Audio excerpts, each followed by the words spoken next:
ओम गणेशाय नमः। आज हम माघ मास का चौथा अध्याय सुन रहे हैं, जो कि ऋषि वशिष्ठ जी और राजा के बीच का संवाद है। यदि आपने मेरे चैनल को लाइक शेयर सब्सक्राइब नहीं किया है तो प्लीज कर दीजिए और बेल बटन को भी प्लीज प्रेस कर दीजिए। यदि आज आपका माघ मास का स्नान का प्रथम ही दिन है, आपसे पहले की कथाएं मिस हो गई हैं या किसी कारणवश आप सुन नहीं पाए हैं, तो मैंने डिस्क्रिप्शन बॉक्स में उन तीनों कथाओं का लिंक दे रखा है। आप कृपा करके उन लिंक्स पे जाकर कथाओं का आनंद लें। ओम गणेशाय नमः। श्री वशिष्ठ जी कहने लगे कि हे राजेंद्र, अब मैं माघ मास के उस महात्म्य को कहता हूँ जो कि कार्तवीर जी ने पूछने पर दत्तात्रेय जी से कहा था।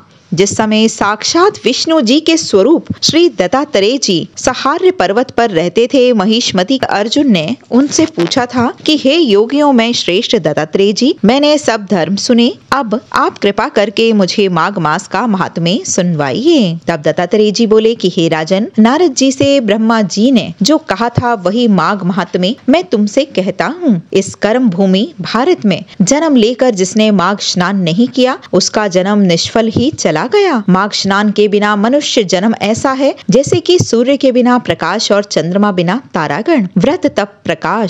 व्रत तप तथा दान से भगवान इतने प्रसन्न नहीं होते जितने कि माघ मास के स्नान से। जैसे सूर्य से अधिक कोई तेजवान नहीं है, वैसे ही माघ मास में स्नान के समान कोई यज्ञ तप तथा दान नहीं है। भगवान की प्रसन्नता, पापों के नाश और स्वर्ग की प्राप्ति के लिए माघ स्नान अवश्य ही करना चाहिए। यदि यह पुष्ट शुद्ध शरीर माघ स्नान के बिना ही रह जाए तो इसकी रक्षा करने से क्या लाभ। यह शरीर हड्डियों का, नसों से बना हुआ, मांस के टुकड़ों से मंडा, चर्म से ढका, दुर्गंधि युक्त और मलमूत्र का स्थान है। शोक, बुढ़ापा तथा आपत्तियों से पूर्ण रोग का घर, नाशवान, गंदा तथा सबका आश्रय देने वाला है। दूसरों के दुख देने से दुखी, ईर्ष्या करने वाला है। लालची, कृतज्ञ तथा नाशवान है। दुख से भरा हुआ, दुख को धारण करने वाला, दुष्ट, इन तीनों दोषों से भरा हुआ और अपवित्र है। स्वभाव से ही अधर्मी, तृष्णा से पूर्ण, सब नाश कारक है। बिना अभ्यास तथा आलस्य युक्त,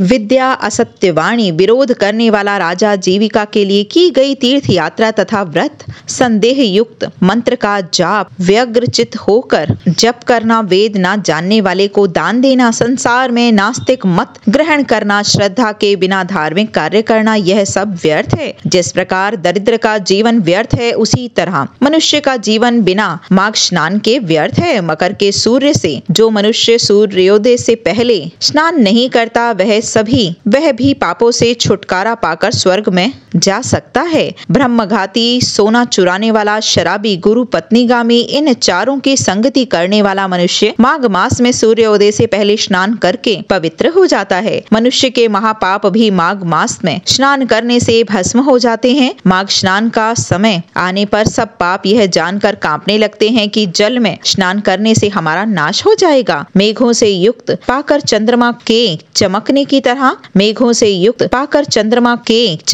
तरह श्रेष्ठ मनुष्य माघ मास से अग्नि के समान प्रकाशमान हो जाते हैं। वाणी, मन तथा कर्म से किए हुए महापाप मकर के सूर्य में स्नान मात्र से ही अग्नि के ईंधन की तरह नष्ट हो जाते हैं। सज्जन पुरुष माघ स्नान से स्वर्ग में जाते हैं तथा पापी लोग पवित्र हो जाते हैं। हे राजा, इसमें कोई भी संदेह नहीं करना चाहिए। हे राजन, विष्णु भक्ति करने की भांति पाप नाश करने के लिए माघ स्नान करने का भी सबको अधिकार है। यही सबसे बड़ा तप और प्रायश्चित है। प्राय जिस समय जन्म जन्मांतर के अभ्यास से आध्यात्मिक ज्ञान की वृद्धि होती है, उसी प्रकार माघ स्नान में भी मानव की रुचि उत्पन्न होती है। यह संसार रूपी कीचड़ धोने को पवित्र वस्तु है। हे राजन, जो सब इच्छाओं का फल देने वाले माघ स्नान को नहीं करते, वे सूर्य व चंद्रमा के समान भोग को कैसे भोग सकते हैं। बोलो लक्ष्मी नारायण भगवान की जय, द्वारिकाधीश की जय।